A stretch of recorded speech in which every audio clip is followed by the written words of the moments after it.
long before the Greeks carved their myths into marble, long before Athens raised its first temple, an island at the heart of the Mediterranean built a civilization with no walls, no fortresses, no armies on display, and yet commanded the sea for centuries. On Crete, palaces rose not as citadels of war, but as labyrinths of commerce, ritual, and art. And then, in a single generation, almost everything burned. This is the complete story of Minoan Crete, told from its very beginning to its modern rediscovery. It begins around 7,000 years before Christ, when Neolithic farmers crossed open water from Anatolia, carrying seeds and livestock to an island they would slowly transform. It follows the centuries of quiet growth, the first glint of bronze, the sudden rise of vast palace complexes at Knossos, Phaistos, Malea, and Zakros. It traces the golden age of fresco painters and bull leapers, priestesses and seafarers who traded with Egypt and the Levant. It confronts the volcanic fury of Thera, the slow unraveling of maritime power, and the devastating destruction that left every palace in ruins except one. And it follows the story beyond collapse, through Mycenaean conquest, into Greek myth, through millennia of silence, and finally into the moment when Arthur Evans broke ground at Knossos and revealed what had been buried for over 3,000 years. This civilization gave Europe its first written scripts, its first paved roads, its first multi-story architecture with running water. The Minotaur, the labyrinth, the legend of King Minos, all of it grew from memories of this real place. And yet Linear A, the Minoans' own language, remains unread to this day. If you enjoy complete journeys through the rise and fall of civilizations, subscribe so you never miss what comes next. Each week we bring you the full story of a world that shaped history. Let us begin where the story begins, with a crossing of dark water toward an island no one yet calls home. The sea is empty. No sail breaks the horizon, no harbor waits along the shore. The island of Crete rises from the eastern Mediterranean like a mountainous spine of limestone and wild thyme, its peaks capped with snow in winter, its gorges plunging toward waters so deep they appear almost black. For hundreds of thousands of years, this island belongs only to wind, to the Cree goat, to the dwarf elephant and dwarf hippopotamus that evolution has shaped to fit its isolation. Sparse bands of humans may reach these shores during the late Paleolithic, leaving behind stone tools in caves and rock shelters, but they leave no lasting settlement. Crete waits. Then, sometime around 7,000 years before the Common Era, something changes. Small groups begin crossing the water from the coast of Anatolia, navigating stretches of open sea in reed boats or dugout canoes. They carry with them the seeds of emmer wheat and barley, the knowledge of how to tend flocks of sheep and goats, and a way of life that has already transformed the ancient Near East. These are Neolithic farmers, part of the great agricultural expansion that radiates outward from the Fertile Crescent, and they bring with them the oldest revolution in human history. The crossing itself demands courage and skill. The southern Aegean is not a single passage but a chain of islands, stepping stones visible from one to the next on clear days. Yet the final approach to Crete requires navigating open water where land disappears behind and ahead.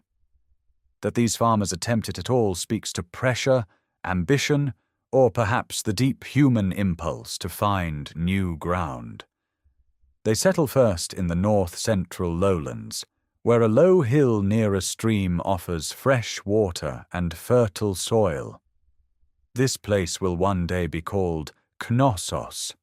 The earliest occupation levels, buried beneath nearly 7 meters of later habitation, reveal mud brick houses with packed earth floors, hearths blackened by centuries of cooking fires, and storage pits lined with clay.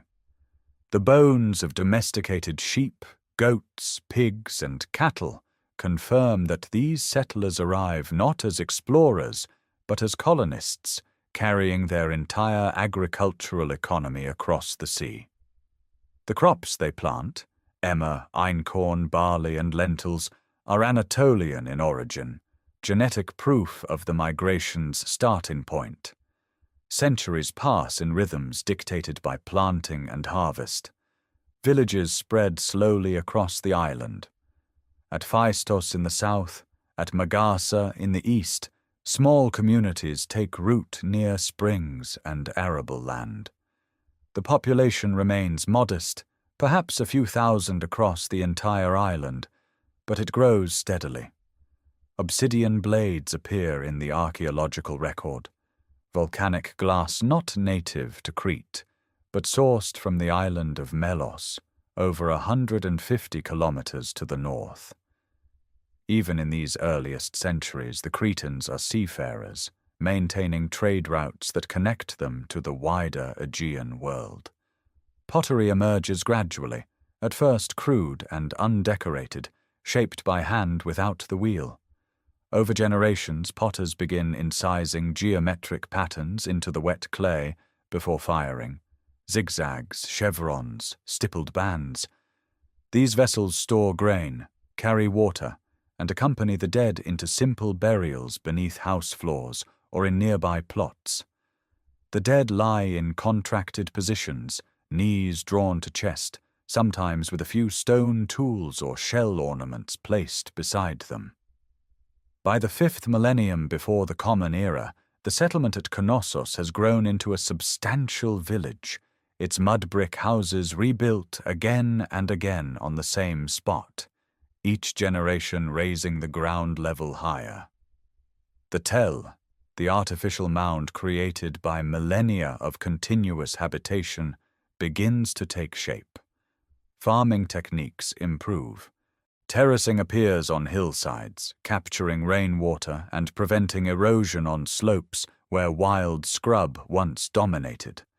The olive tree, native to the island, begins its long journey from wild harvest to deliberate cultivation, though full domestication lies centuries ahead.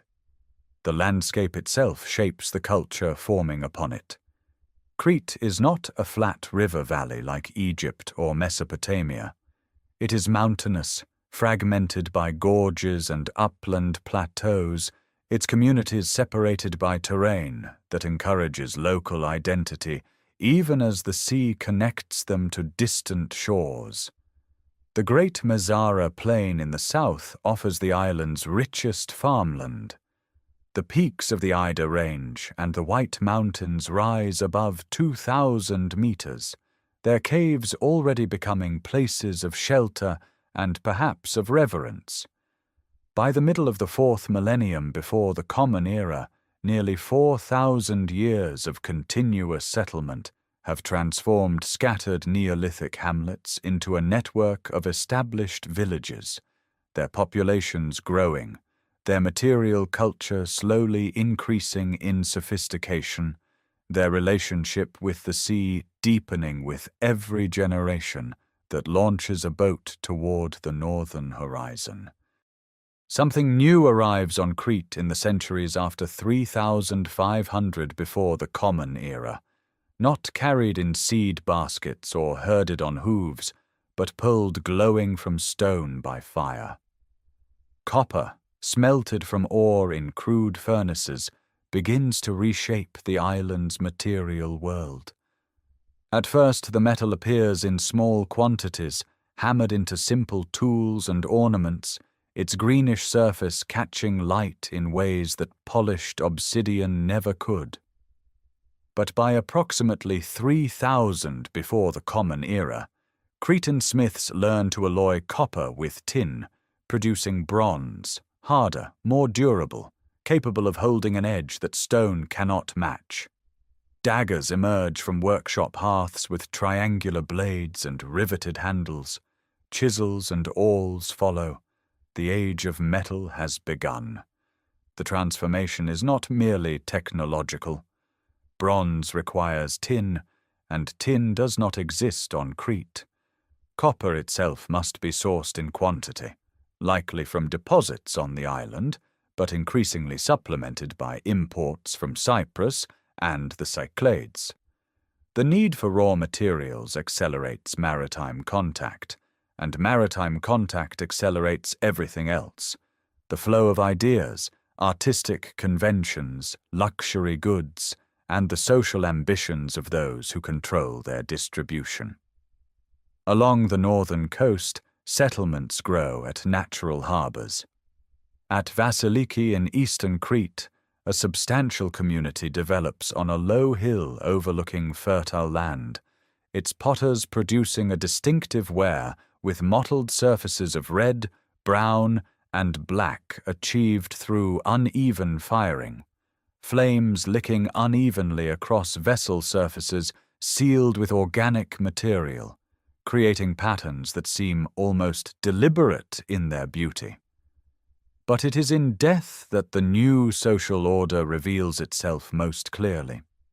Across the Masara plain in southern Crete, communities begin constructing circular stone tombs of a type found nowhere else in the Aegean.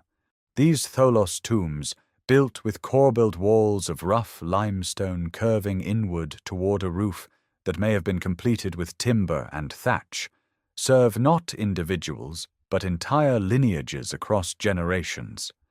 At Agia Triada, at Lebena, at Platanos, the dead accumulate over centuries, bones pushed aside to make room for new burials, grave goods placed alongside the recently deceased. The tombs become repositories of communal memory and markers of collective identity, their circular chambers sometimes reaching 6 meters in diameter.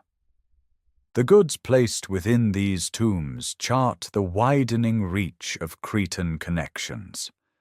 By 2600 before the Common Era, Egyptian stone vessels carved from diorite and alabaster appear in Masara burials, objects that could only have arrived through direct or intermediary trade with the Nile Delta. Cycladic marble figurines, their stark white forms abstracted into geometric simplicity, find their way into Cretan graves.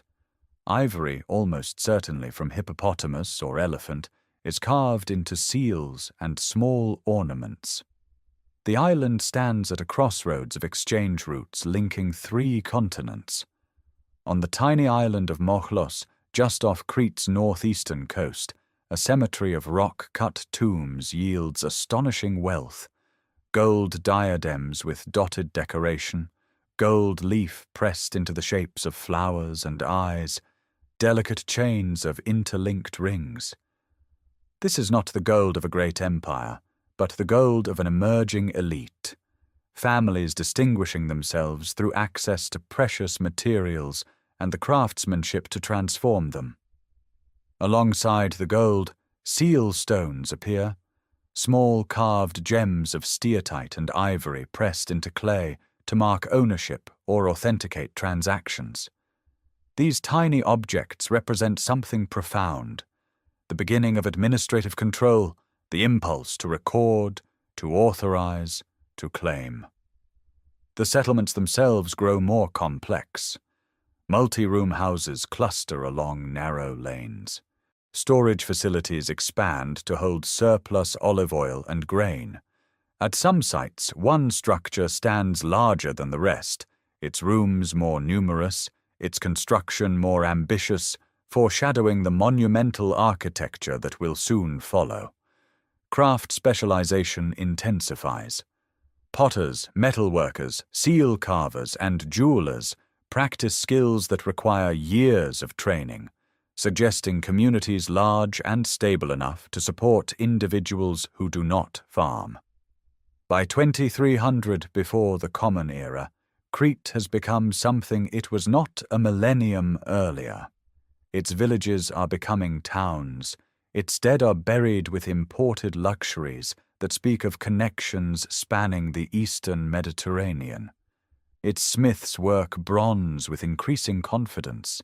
Its seal carvers produce miniature images of animals, ships, and geometric patterns that hint at symbolic systems not yet formalized into writing.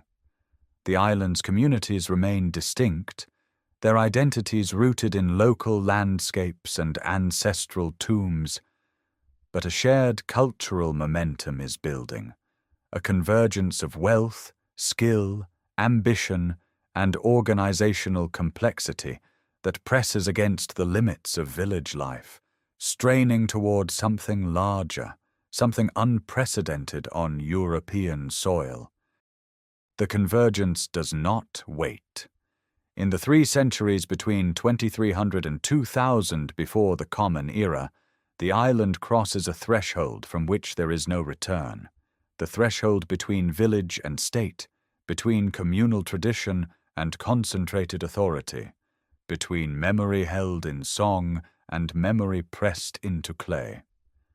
At Myrtos Pyrgos on the southern coast, a settlement climbs a rocky promontory above the Libyan Sea.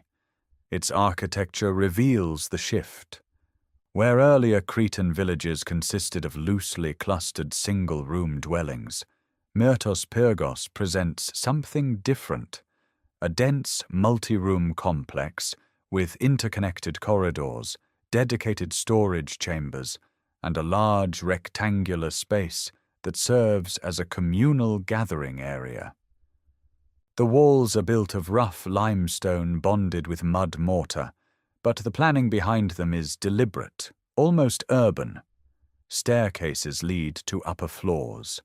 A massive pithos, standing nearly as tall as a person, occupies a storage room packed with vessels for olive oil and grain. This is not a house. It is a center of accumulation, a place where agricultural surplus flows inward and is redistributed outward under someone's authority. Similar concentrations appear across the island. At Knossos, the settlement expands to cover several hectares, its population perhaps reaching 2,000 or 3,000. At Phaistos, commanding the western edge of the Messara plain, elite households distinguish themselves through imported goods and finer construction. At Malea, along the northern coast, a proto-urban core takes shape near the shore. These are not yet palaces, but the social architecture that will demand palaces is already forming. Hierarchies of access, of storage, of ritual knowledge. The seal stones tell the story most precisely. Small carved gems of steatite, ivory, and bone appear in increasing numbers after 2200 before the Common Era, their faces incised with spirals, animals, and abstract symbols. Pressed into wet clay that secures the lids of storage jars or the bindings of containers, they leave impressions that function as signatures of authority. A sealed jar cannot be opened without breaking the clay, and the broken impression reveals who authorized the seal and who violated it. This is administration in embryonic form, not yet writing, but the conceptual ancestor of writing, the recognition that transactions require verification and that authority must leave a visible mark. By approximately 2100 before the Common Era, something more complex emerges. The earliest Cretan hieroglyphic inscriptions appear on seal stones and clay documents, pictographic signs depicting eyes, hands, arrows, vessels, and double axes arranged in sequences that suggest not mere decoration but encoded information. The script remains undeciphered, its language unknown, but its function seems clear from context. These are labels, tallies, markers of ownership and quantity. Someone is counting. Someone is recording. The peak sanctuaries multiply during this period. Open-air shrines established on prominent summits visible from the settlements below. Atop Mount Juctus, directly south of Knossos, worshippers climb steep paths to deposit clay figurines of humans and animals, miniature vessels, and bronze objects at a sacred precinct exposed to wind and sky. The figurines show people in postures of prayer or pain, arms pressed to chests, hands raised to foreheads. Some depict individual limbs, perhaps offered in hope of healing. These sanctuaries bind communities to the landscape through shared ritual, and the settlements that control access to the most prominent peaks gain religious prestige that reinforces their economic dominance. Olive cultivation intensifies dramatically. The slow-maturing trees planted generations earlier now yield abundantly, and the technology of pressing oil from fruit reaches new efficiency. Olive oil becomes more than food.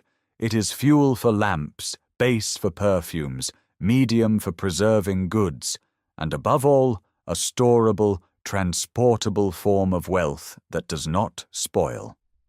The communities that control the best groves and the largest presses accumulate surplus that can be exchanged for copper, tin, ivory, and prestige goods from overseas.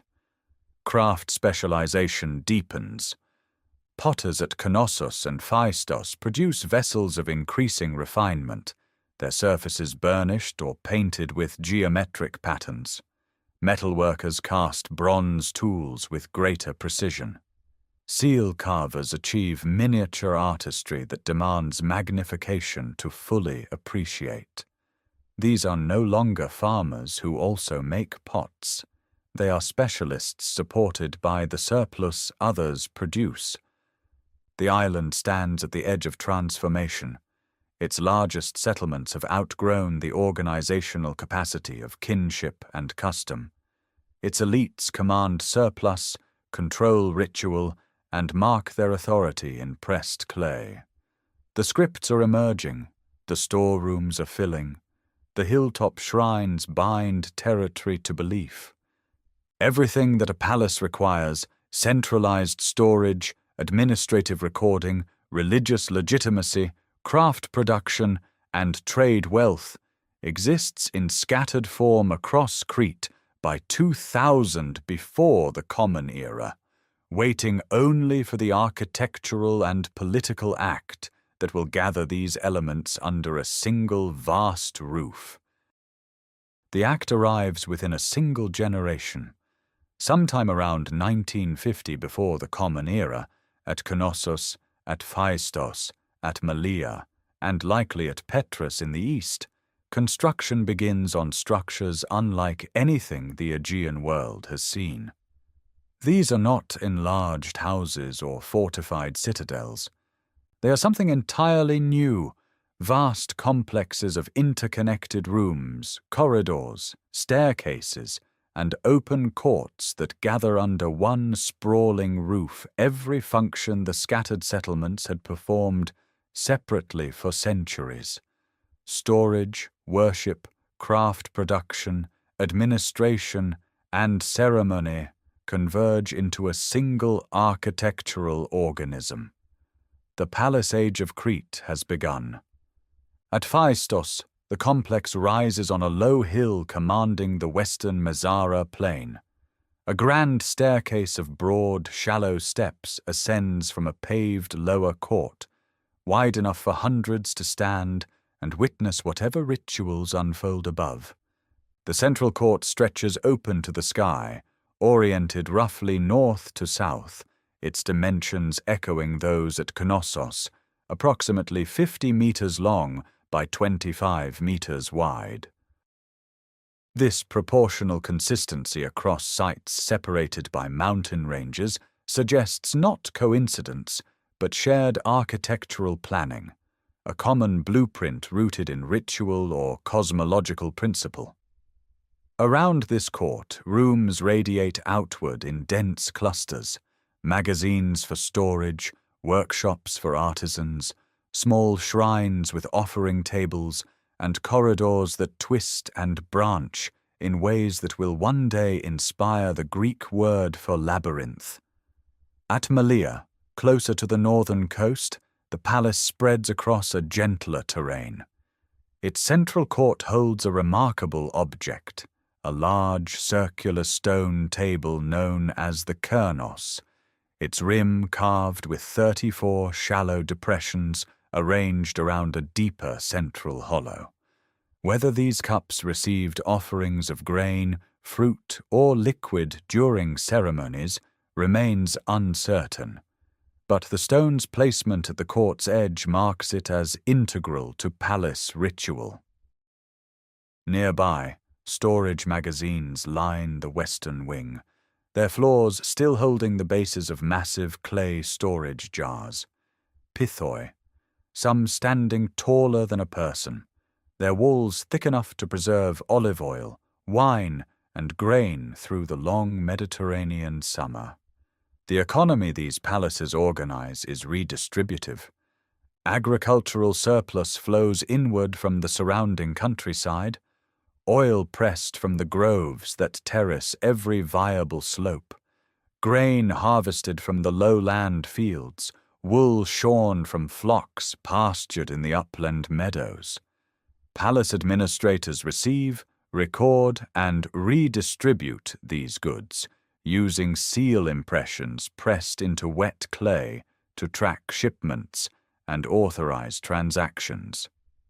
The Cretan hieroglyphic script, already emerging in the preceding centuries, now appears on clay tablets, bars, and medallions within palace contexts. Alongside it, a new script begins to develop.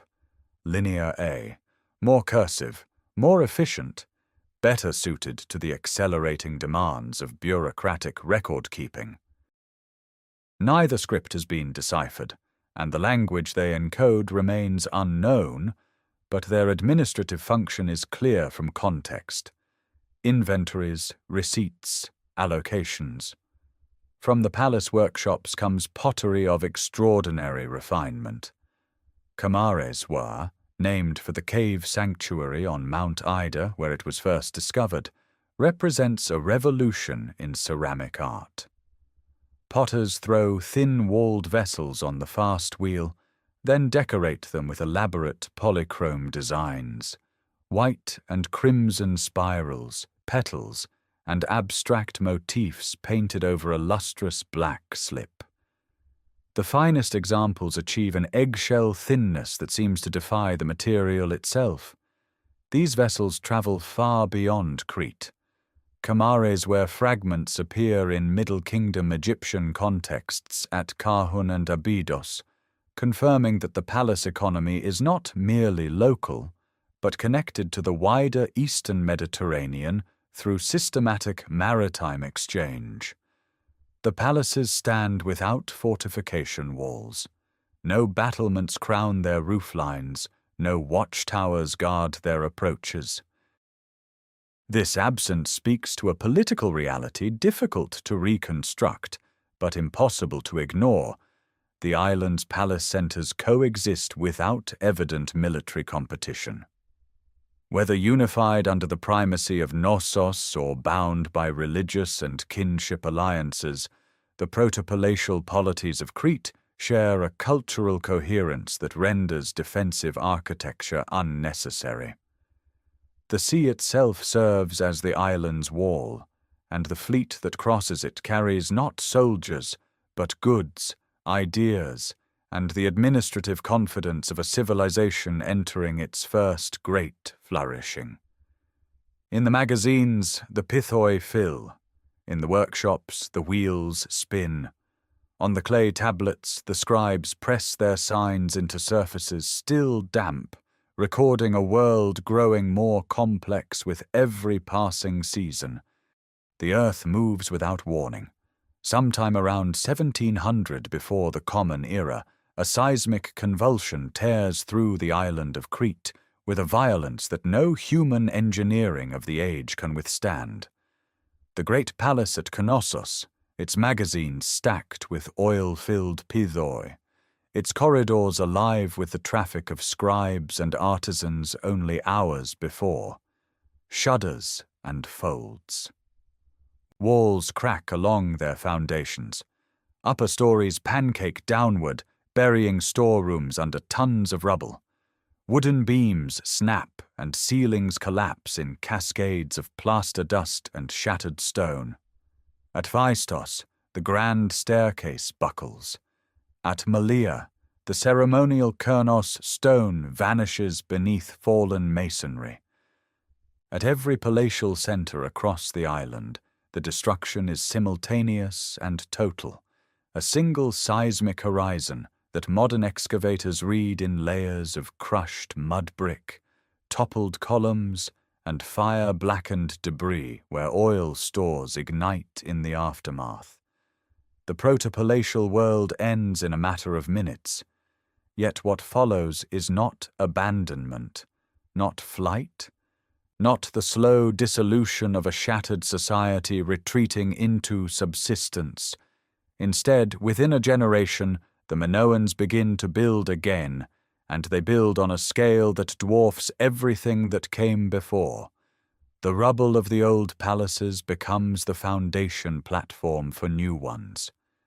At Knossos, the rebuilt complex eventually sprawls across 13,000 square meters of floor space, rising in places to 4 and even 5 stories above the central court. The architectural ambition is staggering. Where the first palaces used rough limestone and mud brick, the neo-palatial builders introduce ashlar masonry, precisely cut blocks of limestone and gypsum fitted together without mortar, their surfaces dressed smooth, and their joints so tight that a blade cannot pass between them. Interior walls receive coats of fine lime plaster, and onto this wet surface, painters apply pigments of iron oxide red, Egyptian blue, yellow ochre, and carbon black, creating the first true buon frescoes in European history. The rebuilt Knossos reveals a new architectural philosophy. Light wells, vertical shafts open to the sky, pierce the multi-story structure at intervals, drawing sunlight deep into interior rooms and creating natural ventilation that cools the palace during Cretan summers. The grand staircase descends through 4 flights around one such light well, its steps carved from gypsum, its landings supported by the distinctive Minoan column, a wooden shaft of cypress, painted deep red, tapering downward so that the capital is wider than the base. These columns, set on stone bases to prevent rot, carry the loads of the floors above while lending the interior spaces an organic warmth that stone alone cannot achieve. Beneath the floors, an engineering achievement of remarkable sophistication operates unseen. Terracotta pipes fitted with tapered joints channel rainwater from rooftops and courtyards into stone-lined drains that run beneath corridors and out through the palace walls. Separate channels carry waste from what appear to be latrine facilities. The hydraulic system at Knossos includes parabolic curves in its drainage channels, designed to control flow velocity, a principle not formally described in Western engineering for another 3,000 years. The throne room takes shape during this rebuilding. A gypsum seat, carved with a concave back, stands against the north wall of a small chamber flanked by benches. Griffin frescoes, winged creatures reclining among stylized reeds and lilies, flank the throne on either side. A sunken lustral basin occupies the adjacent space, its steps descending below floor level into a plastered chamber that may serve purification rituals. Whether the seat belongs to a ruler, a priestess, or a deity represented through a human intermediary remains unknown, but the room's intimate scale and ritual furnishings suggest sacred authority rather than political display. Across the island, the pattern repeats. Phaistos rises again with a new central court and a monumental propylon. Malea rebuilds its storage facilities and cult rooms. Zakros, on the remote eastern coast, constructs an entirely new palace with a sacred spring and a treasury that will one day yield masterworks of rock, crystal, and stone carving. Smaller palatial centers emerge at Galatas, Petras, and Archanes, extending the administrative network deeper into the Cretan countryside. The Neopalatial period has begun, and the civilization that earthquake nearly erased now reaches toward a complexity and beauty that nothing in the Mediterranean world yet rivals. The plaster is still wet on the walls. The pigments are still bright. The harbors fill with purpose. By 1650, before the Common Era, the rebuilt palaces of Crete command not merely an island, but a web of maritime routes stretching across the entire eastern Mediterranean. At Knossos, on the southern coast facing Africa, stone-built ship sheds line the shore, long, narrow galleries where wooden-hulled vessels rest on timber cradles between voyages. These are not fishing boats. The ships that shelter here carry holds deep enough for copper ingots, amphorae of wine, and bales of saffron-dyed wool. Their hulls, depicted in miniature frescoes and seal engravings, show vessels with high prows, single masts bearing square sails, and banks of oars for maneuvering in harbor approaches. They are the instruments of a thalassocracy. The reach is extraordinary. Cypriot copper arrives in the form of ox-hide-shaped ingots, each weighing roughly 29 kilograms, standardized for transport across decks and donkey backs alike. Tin travels even farther, originating in the mines of Afghanistan, passing through Mesopotamian and Syrian intermediaries before reaching Cretan bronze smiths who alloy it with copper at precise ratios. Ivory from Syrian elephants is carved into figurines and furniture inlays in palace workshops. Egyptian gold, lapis lazuli from Central Asia, ostrich eggs from North Africa, all flow toward Crete through a network of exchange that links dozens of cultures across thousands of kilometers of open water. The evidence is not merely Cretan. In the tombs of 18th dynasty Egyptian officials, wall paintings depict foreign emissaries identified as Keftiu, the Egyptian name for Cretans. These figures wear distinctive kilts and codpieces, carry elaborate vessels of unmistakably Minoan craftsmanship, and present them as gifts to the pharaoh. The paintings at the tomb of Rechmir, vizier under Thutmose III, show Keftiu bearing bull-headed Rita and vessels decorated with running spirals. Diplomatic contact between Knossos and the Nile court operates at the highest levels. But the most vivid testament to Minoan maritime expansion lies not in Egypt, but 70 nautical miles north of Crete, on the volcanic island of Thera. At Akrotiri, a Minoan colony thrives in multi-story stone buildings lining narrow paved streets. The walls bear frescoes of astonishing sophistication, a miniature frieze depicting a fleet of ships sailing between harbors, landscapes of exotic animals and flowering plants, young women gathering saffron crocuses and offering them to a seated goddess. The architecture mirrors Cretan palatial standards: ashlar masonry, indoor plumbing with clay pipes, and rooms arranged around light wells. Akrotiri is not a crude outpost, but a prosperous town fully integrated into the Minoan cultural sphere. The pattern extends further. At Miletus on the Anatolian coast, Minoan pottery and architectural features indicate a permanent settlement or trading station. On roads at the site of Trianda, Minoan-style buildings and goods appear alongside local material. The island of Cythera, between Crete and the Peloponnese, hosts a Minoan community at Castri so thoroughly Cretan in character that it functions essentially as an extension of the homeland. Across the Cycladic Islands, at Philokopi on Melos, at Agia Irini on Kea, Minoan influence saturates local culture, visible in pottery styles, fresco techniques, religious iconography, and administrative practices using Linear A script. This is the world later Greek tradition remembers as the thalassocracy of Minos, a sea empire maintained not through fortified garrisons, but through commercial dominance, cultural prestige, and naval supremacy. The absence of defensive walls around Cretan palaces makes strategic sense only if the sea itself serves as the island's fortification, patrolled by a fleet powerful enough to deter any aggressor. Thucydides, writing over 1,000 years later, records the tradition that Minos was the first to organize a navy and suppress piracy in the Aegean.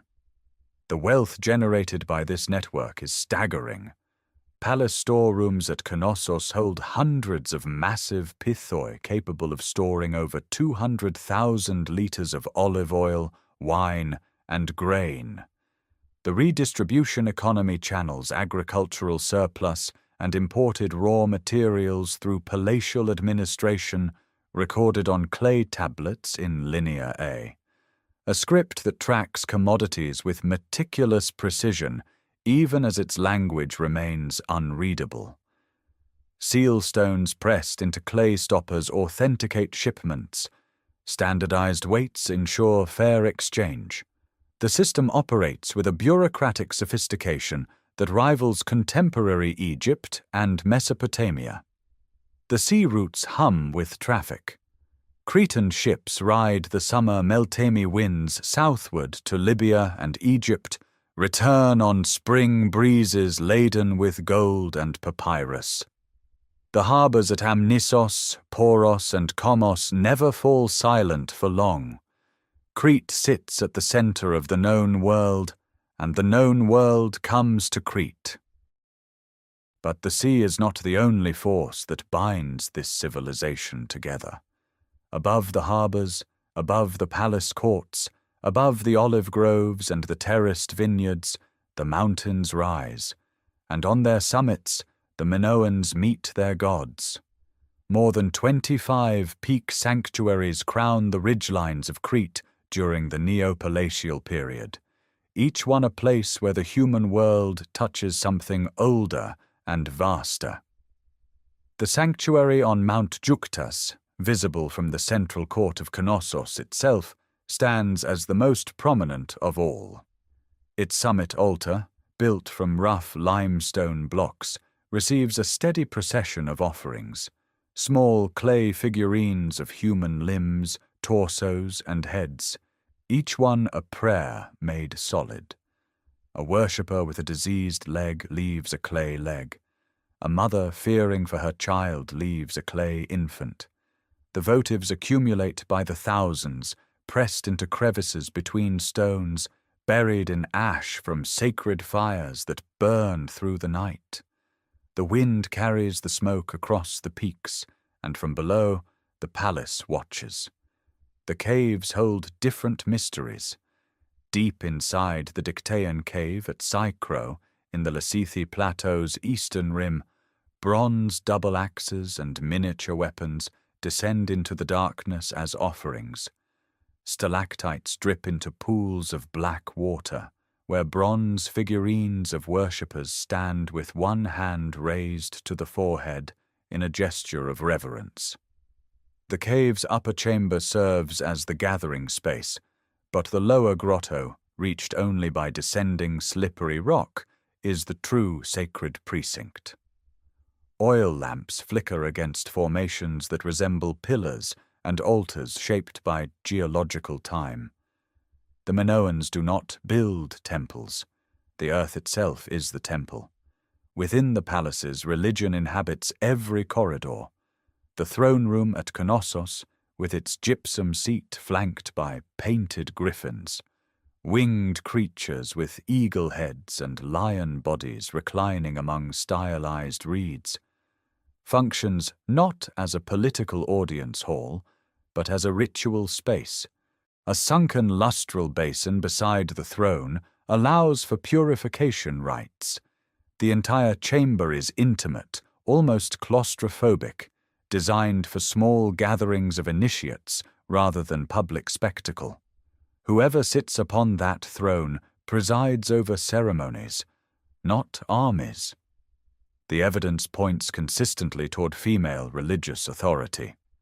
Faience figurines from the temple repositories at Knossos depict women grasping writhing snakes in outstretched hands, wearing tiered skirts and open bodices that bare the chest.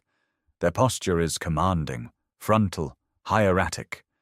Gold signet rings recovered from tombs across Crete depict ecstatic scenes.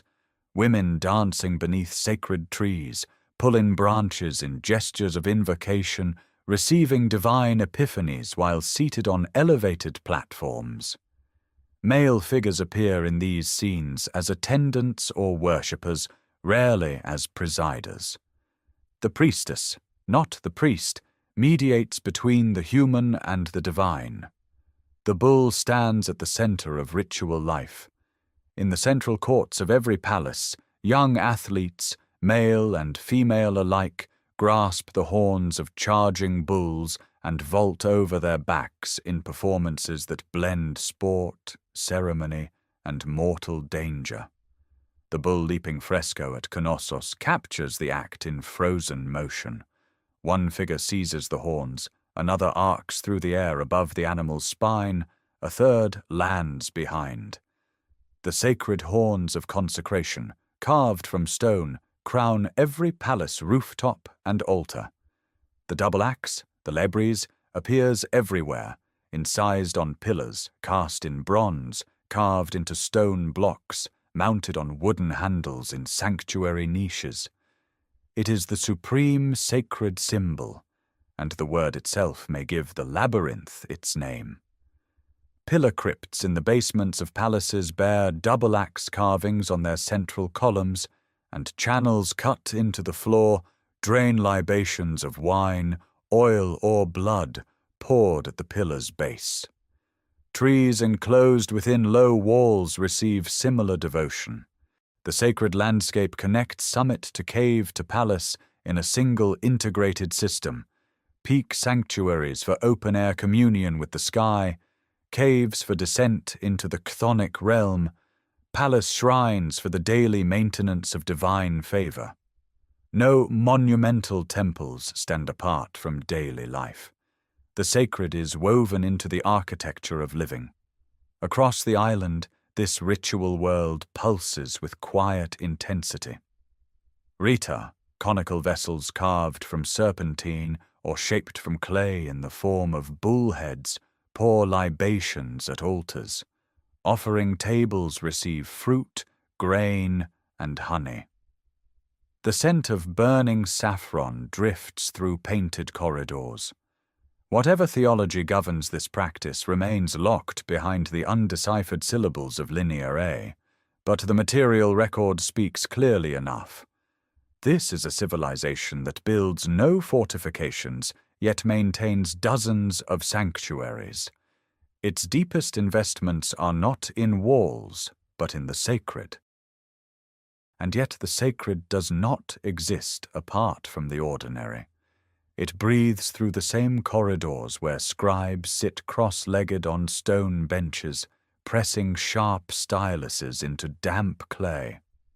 By 1500 before the Common Era, the palace at Knossos is not merely a ceremonial center, but a living organism, administrative, economic, and domestic, pulsing with the labor of tens of thousands. The clay tablets tell what voices cannot. Small, palm-sized pieces of unfired clay bear the angular marks of Linear A, recording quantities of grain, oil, wine, wool, and honey. Each tablet represents a transaction. Goods received, goods distributed, debts owed. Scribes stamp wet clay nodules with carved seal stones, pressing images of ships, lions, and spirals into the surface to authenticate shipments moving between palace storerooms and outlying estates. These sealings are found by the hundreds in magazine corridors, each one a fingerprint of bureaucratic control over an economy of staggering complexity. The magazines themselves stretch in long parallel rows beneath the western wing of Knossos. Massive pithoi, storage jars standing taller than a grown man, line the walls in ranks, their surfaces decorated with rope pattern relief. Some hold olive oil, others grain or dried pulses. The capacity of these magazines at Knossos alone suggests surplus sufficient to feed thousands, and the palace functions as a redistribution center, collecting agricultural tribute from the surrounding countryside and channeling it outward to craft workers, sailors, and ritual specialists who produce no food of their own. Beyond the palace walls, the town of Knossos sprawls across low hills and shallow valleys. Paved roads connect residential quarters to the palace complex. Terracotta pipes run beneath the streets, carrying rainwater and waste through a drainage system of remarkable sophistication. Stone-lined channels with settling basins at intervals. Clay pipes fitted with tapered joints to maintain water pressure on slopes. The population of Greater Knossos during this period reaches perhaps 80,000 to 100,000 souls, making it one of the largest settlements in the Mediterranean world. In the craft quarters, specialization defines daily existence. Bronze smiths work in dedicated workshops, melting copper from Cyprus and tin from distant Central Asian sources in clay crucibles over charcoal fires, casting axes, chisels, saws, and the elegant double-edged swords that appear in elite burials. Nearby, stone workers carve vessels from serpentine, steatite, and imported obsidian with tubular drills and abrasive sand. Potters throw fine-walled cups on fast wheels, decorating them with the dark, on-light marine motifs, octopus, argonaut, starfish, that define the era's ceramic art.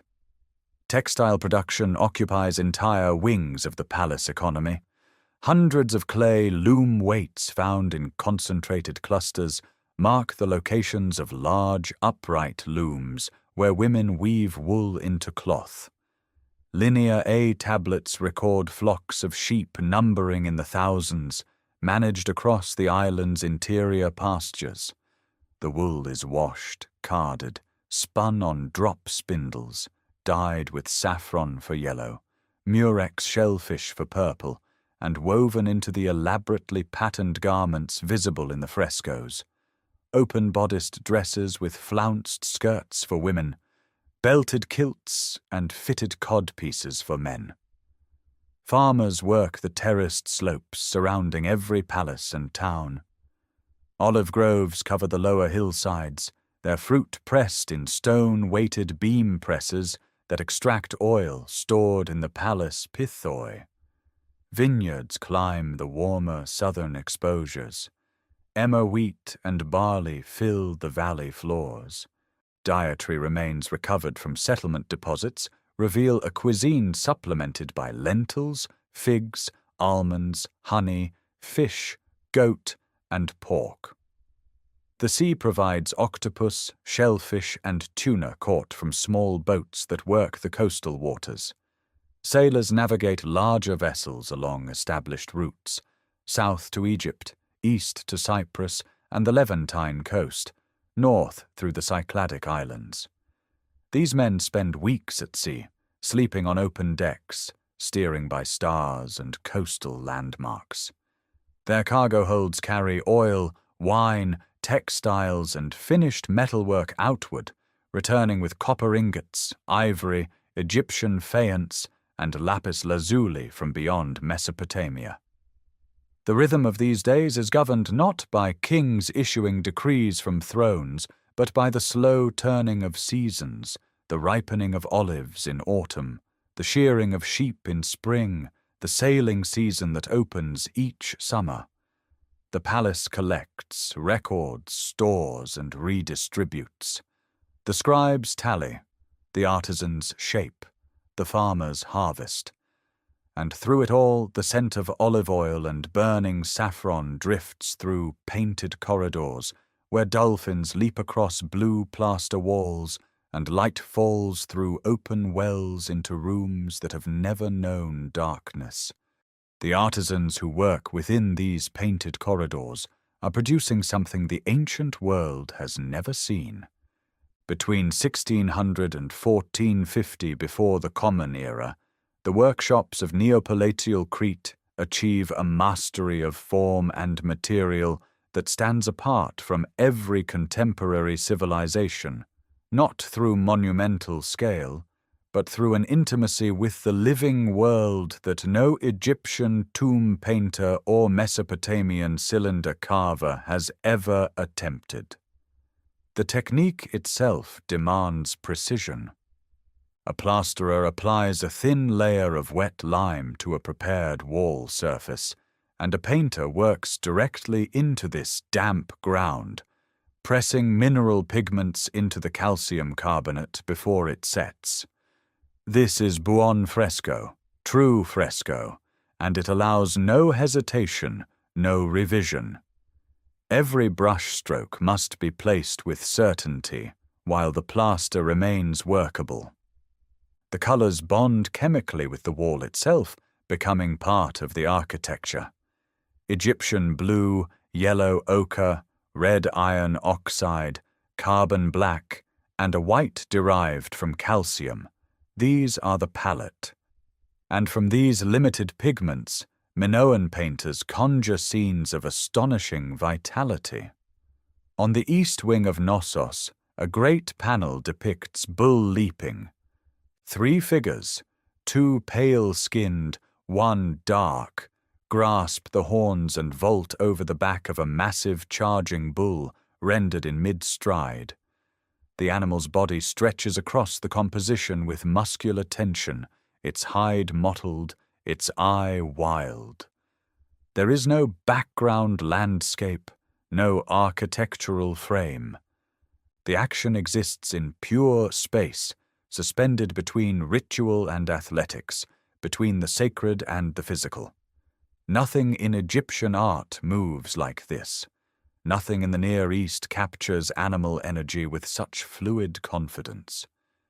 Elsewhere in the palace, a relief figure known as the Prince of the Lilies strides forward through a field of stylized flowers, wearing a plumed crown and a necklace of lilies. Whether this represents a priest, a ruler, or a deity remains uncertain, but the figure's posture, upright, graceful, unhurried, embodies the aesthetic ideal of Minoan civilization. The body is rendered in profile with a narrow waist and broad shoulders, following convention, yet the surrounding botanical forms twist and curl with organic freedom. This naturalism extends beyond palace walls. At the villa complex of Agia Triada in the Mazzara plain, a small vessel carved from black serpentine stone captures a procession of farmers returning from harvest. Known as the harvester vase, its surface swarms with figures in low relief, men carrying winnowing forks over their shoulders, mouths open in song, one figure stumbling, another turning back. The sense of collective movement and human imperfection is unprecedented. These are not idealized pharaonic subjects frozen in eternal stillness. They breathe. Minoan goldsmiths work with equal sophistication.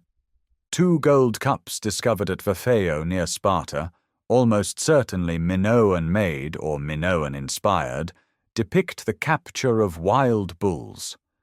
On one cup, a bull charges through an olive grove, entangling itself in nets while a hunter is thrown to the ground. On the other, a decoy cow lures a bull into calm submission.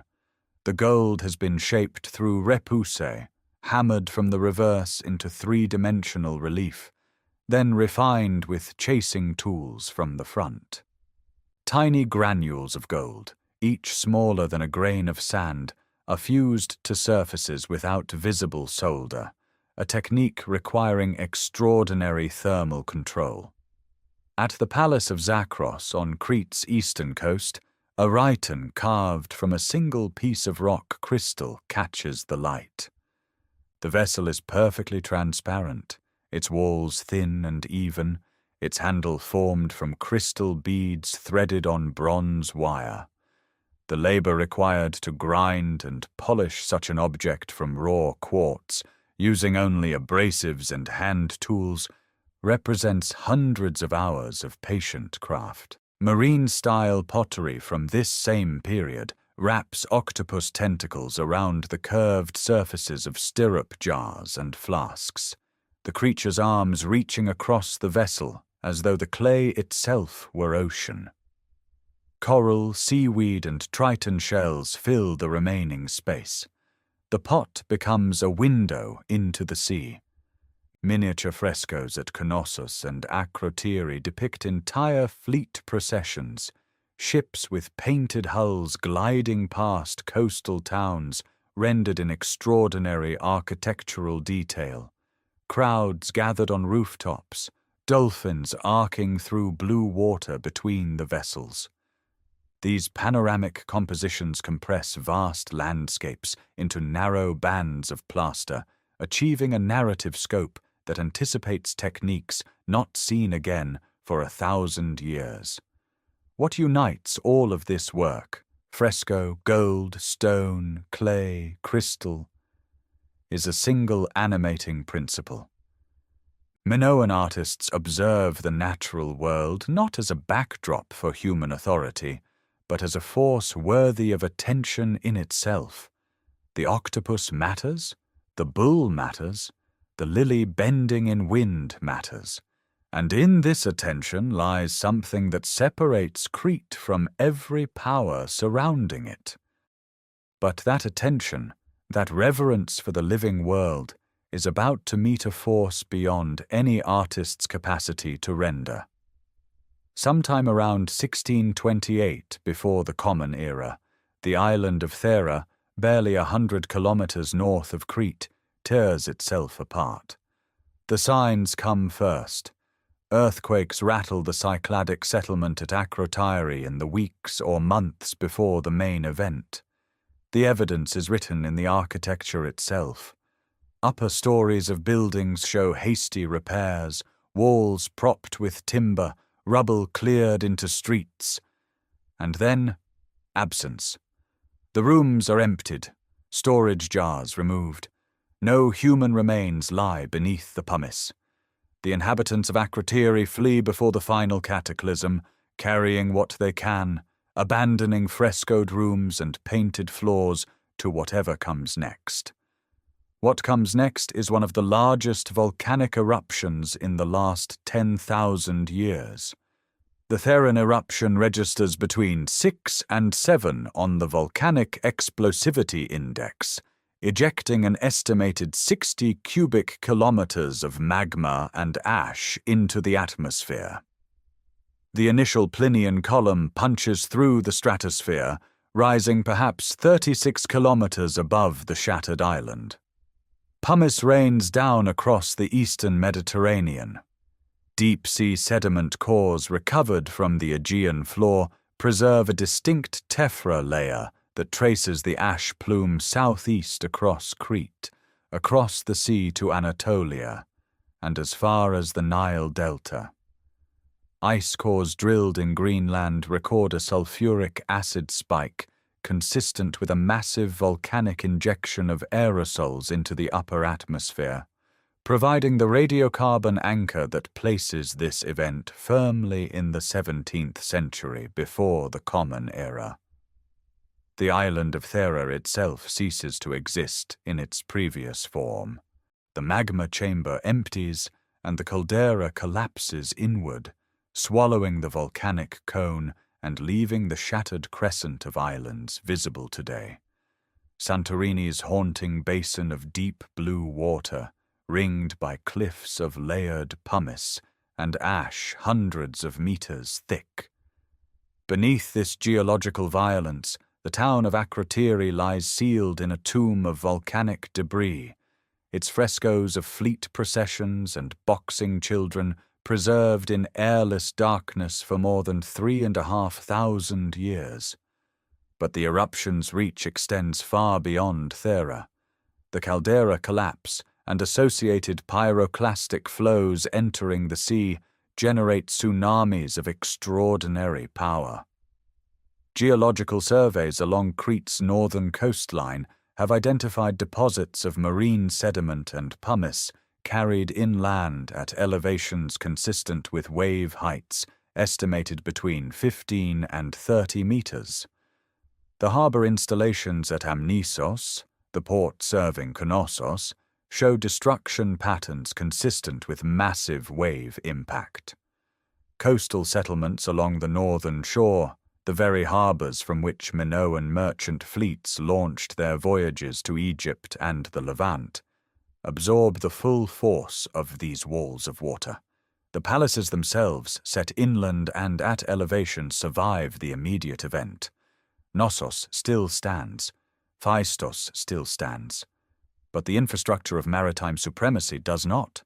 Ship sheds splinter, warehouses flood, harbor quays crack and shift. The fleet that maintained Cretan dominance across the Aegean suffers losses that no linear A tablet survives to quantify, but that the archaeological record implies through sudden disruption in trade patterns across the eastern Mediterranean. And then comes the slower catastrophe.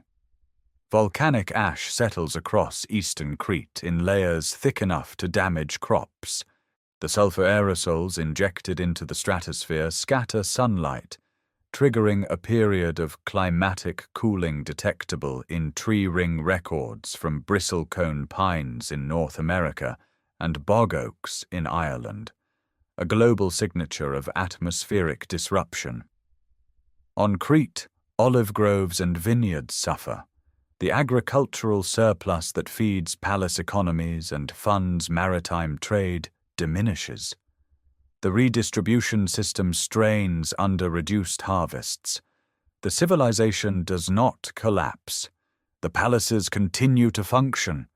Frescoes are still painted, tablets still inscribed, rituals still performed in peak sanctuaries above the ash-dusted hills. But something has shifted in the balance of power across the Aegean. The maritime network that made Crete the center of the eastern Mediterranean world has fractured at its edges.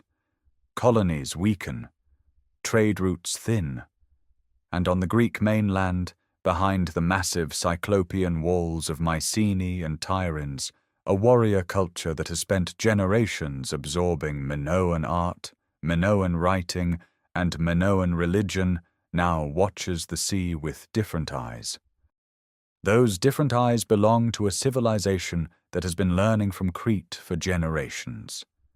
On the Argolid plain of the northeastern Peloponnese, behind walls built from boulders so massive that later Greeks will attribute them to the Cyclopes, the citadel of Mycenae rises on a rocky spur commanding the road between the Corinthian and Saronic gulfs.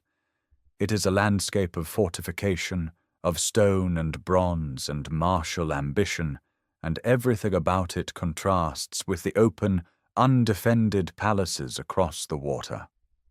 The roots of Mycenaean power reach back to around 1600 before the Common Era, when a dynasty of warrior chiefs begins accumulating extraordinary wealth. The shaft graves of Grave Circle A, sunk deep into the rock below what will become the Lion Gate, contain burials of staggering richness. Gold death masks pressed over the faces of the dead reproduce individual features with solemn precision. Bronze swords with gold-riveted hilts lie alongside the bodies. Amber beads from the Baltic rest beside lapis lazuli from Afghanistan.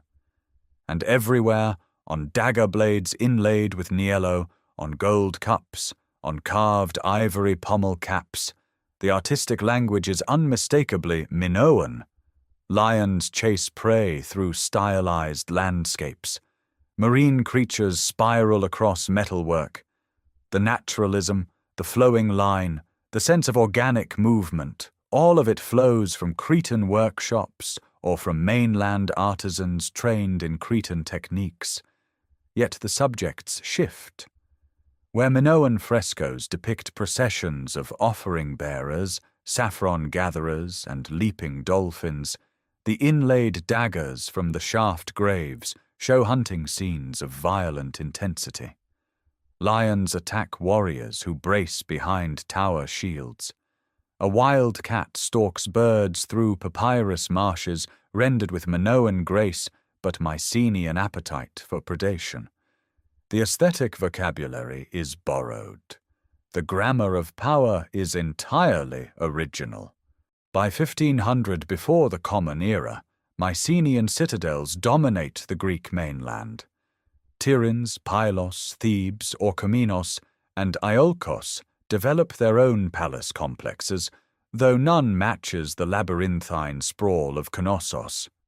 These mainland palaces center on the megaron, a rectangular hall with a central hearth, 4 columns, and a throne. An architectural form fundamentally different from the Cretan model of open courts and interconnected rooms.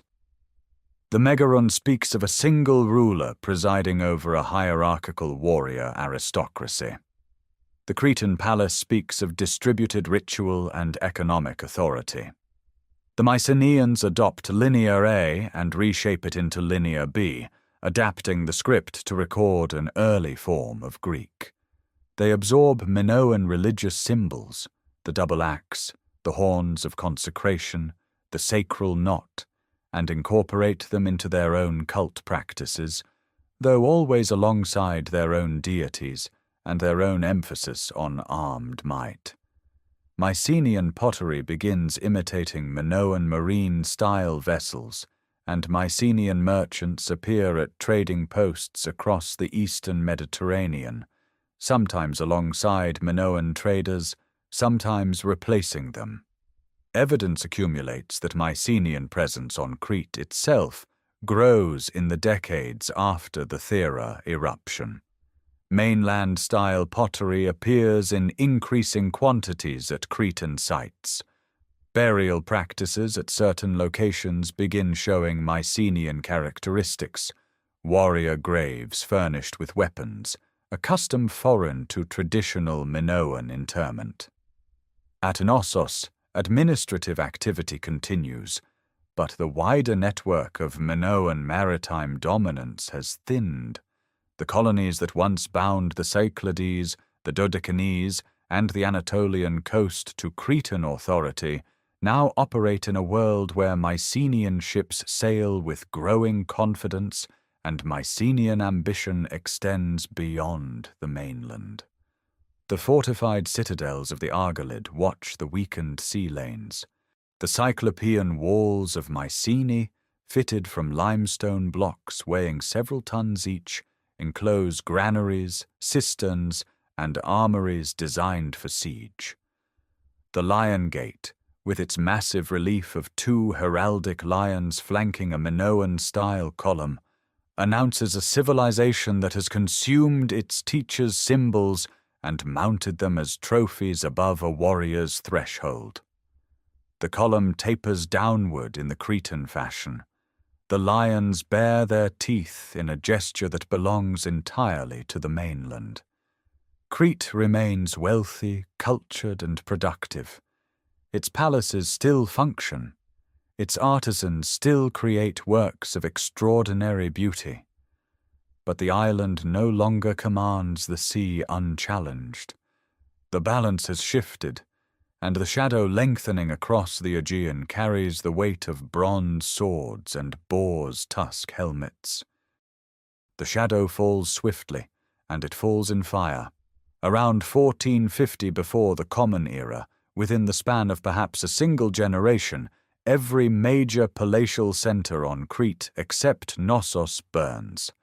The destruction is not gradual, it is not selective.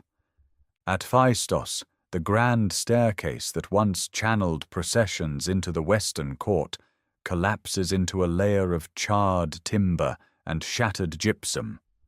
The storage magazines, still holding rows of massive pithoi filled with olive oil, become furnaces, the oil itself feeding flames that reach temperatures hot enough to calcify limestone.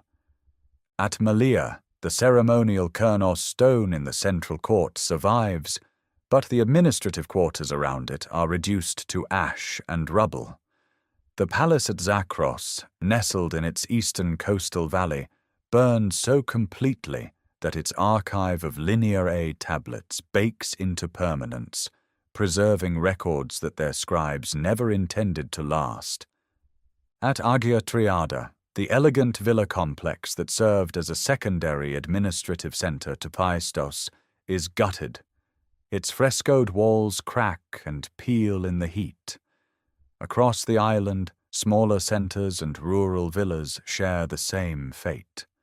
Gornia, the compact town on the Gulf of Mirabello with its narrow streets and modest houses, is destroyed and largely abandoned. The pattern is remarkably consistent: intense burning, structural collapse, and immediate or near-immediate desertion. What caused this simultaneous catastrophe remains one of the most debated questions in Aegean archaeology. 3 explanations have been advanced, and the evidence resists settling cleanly on any single one. Earthquake could account for widespread structural damage, and Crete sits on one of the most seismically active zones in the Mediterranean. But earthquakes do not typically produce the intense, sustained burning visible in the destruction layers, nor do they explain why the Minoans, who had rebuilt after the devastating quakes of 1700 before the Common Era, did not rebuild again. Internal revolt, perhaps a rising of subject populations against palatial elites, could explain the targeted destruction of administrative centres, but the sheer geographic scope of the burning, from the far west to the far east of the island, suggests coordination beyond what fragmented rebel groups could achieve. The third explanation carries the weight of bronze. Mycenaean invasion, launched from the mainland by warriors who had spent generations absorbing Minoan culture while building their own military infrastructure, fits the archaeological evidence most coherently. The destruction is followed not by abandonment but by occupation, and the occupiers leave unmistakable signatures. At Knossos, which alone survives the conflagration intact, the administrative language changes. Linear A tablets, recording the still undeciphered Minoan language, cease to appear. In their place, scribes begin pressing a new script into fresh clay, Linear B, which 20th century decipherment would reveal as an early form of Greek. The palace continues to function, but it now serves Mycenaean masters. The throne room, with its griffin frescoes and alabaster seat, may even have been remodeled during this transitional period, its iconography subtly adjusted to serve new authority. In the cemeteries surrounding Knossos, burial practices shift dramatically. Warrior graves appear, containing long bronze swords, spearheads, razors, and helmets constructed from rows of boar's tusks sewn onto leather caps, equipment identical to that found in Mycenaean tombs on the mainland. These are not Minoan burials. The bodies are interred with military honors in a tradition foreign to Crete's long funerary history. Yet the takeover is not purely destructive. The new rulers at Knossos retain Minoan craftsmen. Pottery production continues, though the exuberant marine-style octopi and argonauts gradually stiffen into more formal, symmetrical compositions characteristic of late Minoan II aesthetics. Palace-style jars that blend Minoan naturalism with Mycenaean rigidity. Religious practices persist as well. The double-axe symbol still appears in shrine contexts. Figurines of goddesses with upraised arms continue to be produced. The sacred caves and peak sanctuaries remain active, though offerings diminish in quality and frequency. What emerges at Knossos after 1450 is neither purely Minoan nor purely Mycenaean, but something hybrid. A palace administered in Greek, decorated in Cretan style, governed by mainland warriors who worship at Minoan shrines. Across the rest of the island, the great centers lie in ruins. Their populations scatter to smaller settlements, to coastal villages, to the highlands. The network of palatial redistribution that had organized Cretan economic life for over 5 centuries is shattered everywhere, except at the one palace that now answers to foreign lords. The palace that foreign lords now govern still breathes. Its corridors still echo with footsteps. Its magazines still hold rows of massive storage jars. Its central court still hosts ritual gatherings under the Cretan sun. But the language of administration has changed. In the archive rooms along the palace's western wing, scribes press pointed style into damp clay tablets, recording inventories in a script that looks superficially like the old Linear A, but encodes an entirely different tongue. This is Linear B, and the words it captures are Mycenaean Greek. The tablets reveal an economy of extraordinary scope, managed from this single surviving palace. Flock records track tens of thousands of sheep distributed across the Cretan countryside, each entry noting the shepherd's name, the location, the expected wool yield. Textile production registers document the stages of cloth manufacture, from raw fleece through spinning and dyeing to finished fabric, with groups of women workers assigned to specific towns. The palace functions as the center of a redistribution network that has absorbed the economic role once shared among 4 or 5 palatial centers, concentrating it now in one. Chariot inventories list wheels, frames, and horse gear with meticulous precision, reflecting a Mycenaean military apparatus unknown in earlier Minoan administration. Bronze is allocated for weapons alongside tools.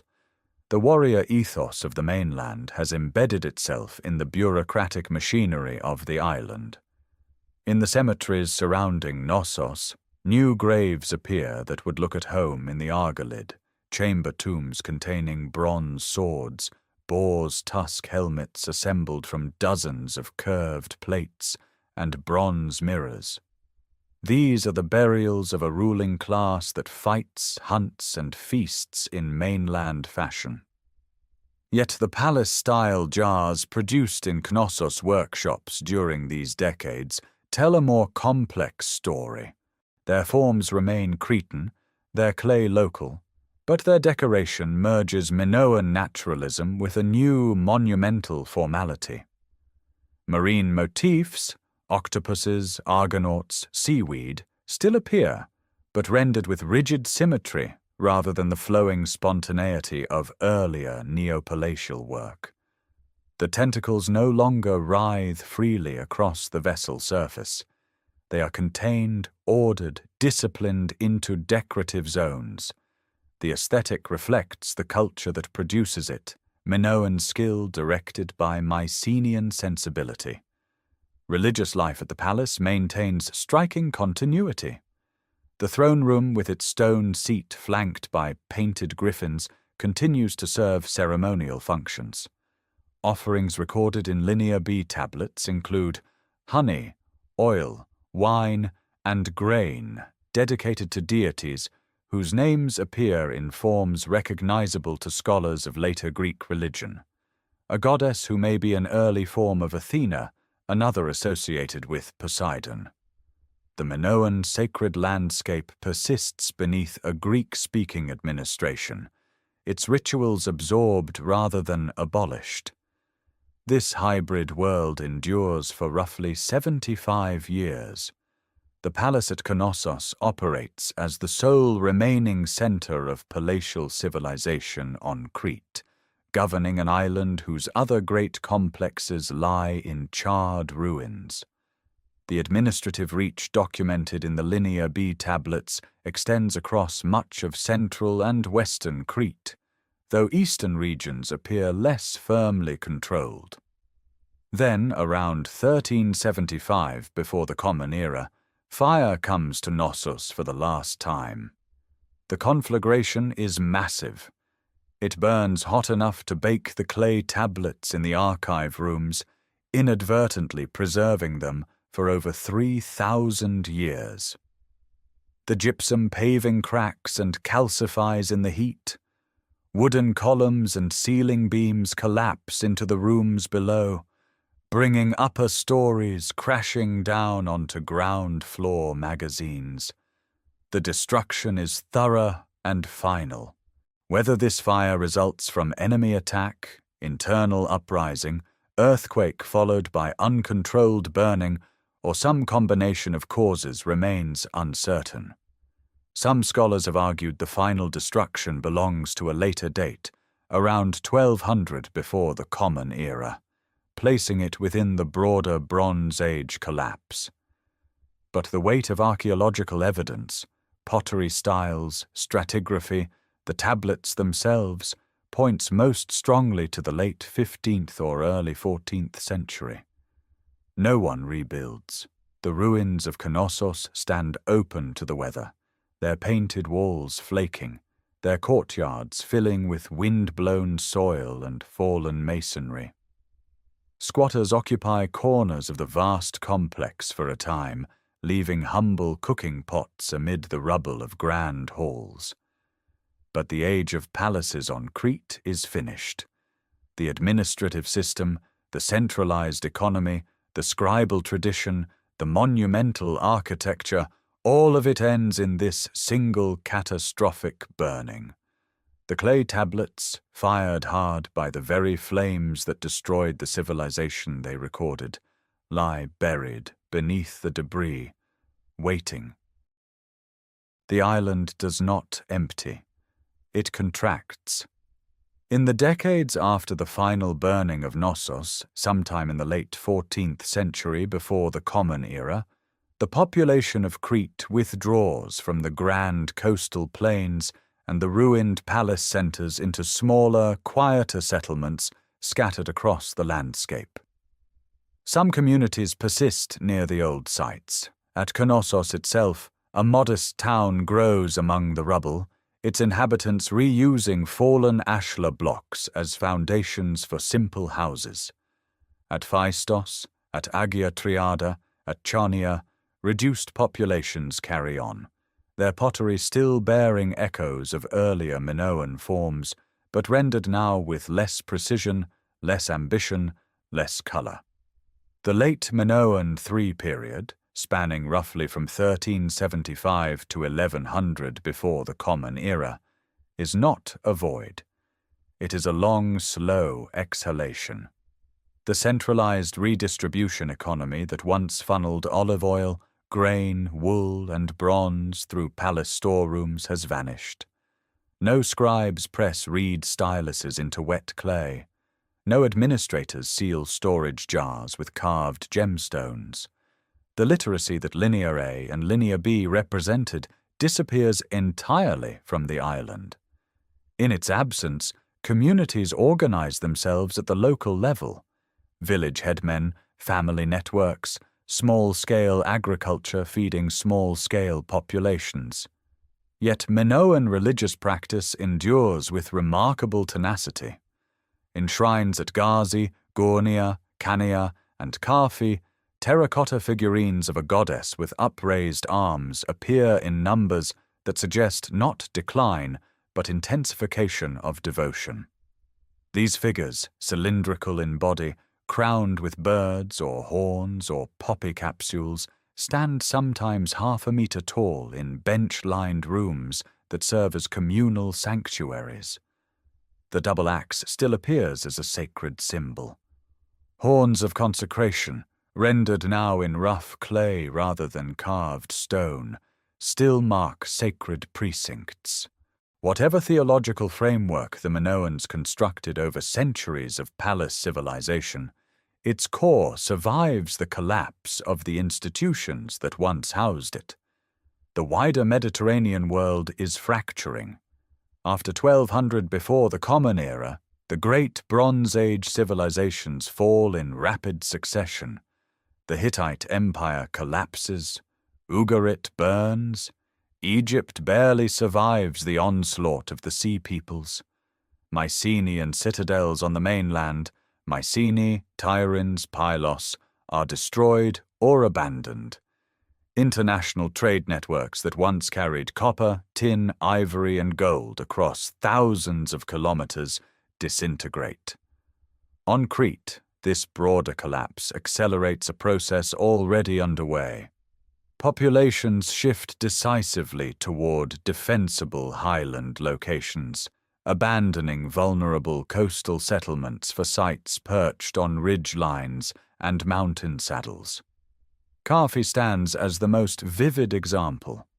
Situated at over 1,100 meters elevation in the Lassithi Range, accessible only by steep mountain paths, this settlement of perhaps 4,000 inhabitants clings to a wind-swept ridge overlooking the plateau below.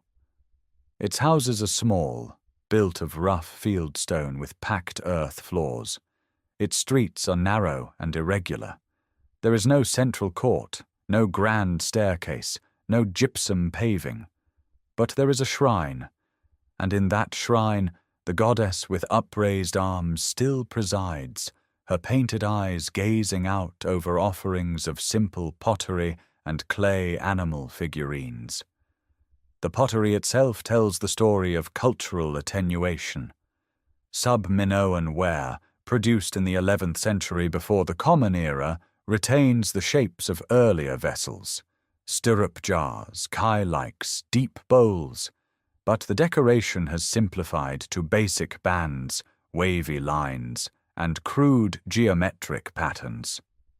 The octopus that once writhed across marine-style vessels with naturalistic tentacles has stiffened into an abstract motif barely recognizable as a living creature. Iron begins to appear alongside bronze. Small iron knives and pins, forged rather than cast, turn up in graves that are themselves simpler. Chamber tombs cut into soft rock, containing single burials with modest offerings rather than the rich assemblages of earlier centuries. Around 1100 to 1000 before the Common Era, new populations arrive. Greek-speaking Dorians settle across Crete, establishing communities that will eventually grow into the classical Cretan city-states of Litos, Gortyn, and Eleutherna. They bring new burial customs, new pottery styles, new social structures. The old Minoan population does not vanish. Genetic studies of modern Cretans confirm deep continuity with Bronze Age inhabitants. But the cultural markers that defined Minoan civilization for nearly 2,000 years finally dissolve into something new. The goddess lowers her arms. The double axe loses its sacred meaning. The last potters who remember the old forms set down their brushes, and the long Minoan twilight passes into a different dawn. That different dawn carries the old world forward in fragments, not in clay tablets or painted plaster, but in story. By the 8th century before the Common Era, Greek poets sing of a great king named Minos, who ruled the seas from his palace at Knossos, who commanded the architect Daedalus to build a vast labyrinth beneath the earth, and who fed the monstrous Minotaur on Athenian youth until the hero Theseus navigated the maze and slew the beast. On black figure pottery fired in Attic workshops, the scene repeats across generations, Theseus grasping the horn of a bull-headed creature, Ariadne offering her thread. The memory of bull leaping, of labyrinthine corridors, of Cretan maritime power has survived, but transformed utterly into myth. No Greek of the classical period suspects that these stories preserve the echo of a real civilization older than their own by 1,000 years. Crete itself passes through centuries of habitation, archaic city-states, the great law code inscribed on stone walls at Gortyn in the 5th century before the Common Era, Roman conquest, Byzantine churches built over ancient foundations, Venetian fortifications, Ottoman rule. The palace at Knossos lies buried beneath olive groves and accumulated soil. Local Cretans occasionally turn up carved stones or fragments of painted plaster while ploughing, but no one connects these objects to the mythical king. The labyrinth belongs to legend, not to earth. In 1878, a Cretan merchant named Minos Kalokairinos digs exploratory trenches into the hill called Kephala, near modern Heraklion, and uncovers massive storage jars and fragments of ancient walls. His work attracts attention, but proceeds no further under Ottoman administration. It is Arthur Evans, keeper of the Ashmolean Museum at Oxford, who purchases the site in 1900 and begins systematic excavation. Within weeks, his workmen expose the throne room with its gypsum seat and griffin frescoes, the grand staircase descending through multiple stories, and hundreds of clay tablets inscribed in an unknown script. Evans names the civilization Minoan after the legendary king, and spends the next 3 decades reconstructing portions of the palace in reinforced concrete, restoring columns, repainting frescoes, rebuilding upper stories based on his interpretations. His reconstructions prove controversial. They preserve the site from collapse, but impose a single vision onto ambiguous evidence, freezing one scholar's imagination in permanent concrete. The tablets Evans discovers divide into 2 scripts. Linear A, the older system used throughout the Neopalatial period, remains undeciphered to this day. The language it records is unknown, and the Minoan voice stays silent. Linear B, found only in the final phase at Knossos, resists interpretation until 1952, when a young English architect named Michael Ventris demonstrates that it records an early form of Greek. The revelation transforms understanding of the palace's last century. Those final archives belong not to Minoan administrators, but to Mycenaean conquerors governing in their own tongue. Modern archaeology continues to reshape the picture Evans first sketched. Excavations at Akrotiri on Santorini, begun in 1967, reveal an entire Minoan town preserved under volcanic ash. Remote sensing technology detects unexcavated structures beneath Cretan fields. DNA analysis of skeletal remains from Bronze Age tombs, published in 2017, confirms that modern Cretans carry substantial genetic ancestry from the Minoan population. The people did not disappear, even as their culture transformed beyond recognition. The palace at Knossos stands open today under the Mediterranean sun. its reconstructed columns tapering downward in their distinctive red, its courtyards walked by visitors from every continent. They pass through corridors where administrators once pressed seal stones into wet clay, where priestesses carried libation vessels toward lustral basins, where the sound of a bronze double axe striking stone once echoed through painted halls. What remains is partial: fragments of fresco, foundations of walls, the ghosts of upper stories long collapsed. But what these fragments reveal is the existence of a civilization that built without fortification, that painted dolphins and lilies on its walls, that traded across the entire eastern Mediterranean, and that created Europe's first written records, its first paved roads, its first multi-story architecture. The stones remember what the scripts cannot yet fully speak. Thank you for joining this journey through the long history of Minoan Crete. If these stories of the ancient world have moved or inspired you, consider subscribing so you never miss a new exploration into the civilizations that shaped our world.